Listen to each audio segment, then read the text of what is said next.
He's doing his damn job. He was where he had a right to be. He was invited to be there by the governor's office. Governor DeWine was 50 yards away. Then I listened to Frank Snow talk about the staff.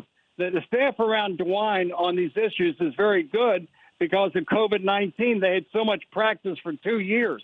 But the governor's staff wasn't out in the gymnasium where Evan was doing his stand-up. And so one or two officers took it upon themselves to arrest him. And once they chicken-winged him and took him down, at that point you got to do something. You can't say, okay, you're free to go. And so and I'm watching right now the handcuffing going on and that kind of stuff. But Ashley, I practiced law for 30 years in Ohio. What happens in small-town Ohio, small counties, is significantly different than happens in Chicago, Philadelphia, New York City, because these prosecutors and these sheriffs run the place, and what they say goes.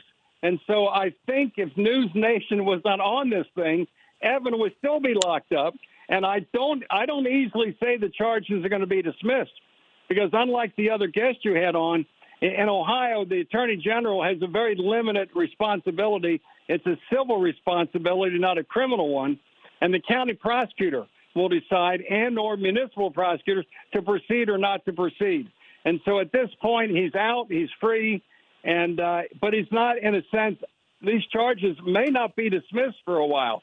The governor's office worked indirectly to the Columbiana Sheriff's Office, a guy named McLaughlin, who's been there 30-some years, just elected sheriff a couple of years ago. And this is a serious black eye for Columbiana County. And I would hope that when I'm watching Evan being chicken-winged and thrown down on the concrete floor, that is outrageous. And that doesn't happen except in small-town Ohio. And in small-town townships and counties, it does happen because these guys have no one looking over their shoulder to what they're doing. And I'm so proud of News Nation doing what they're doing tonight.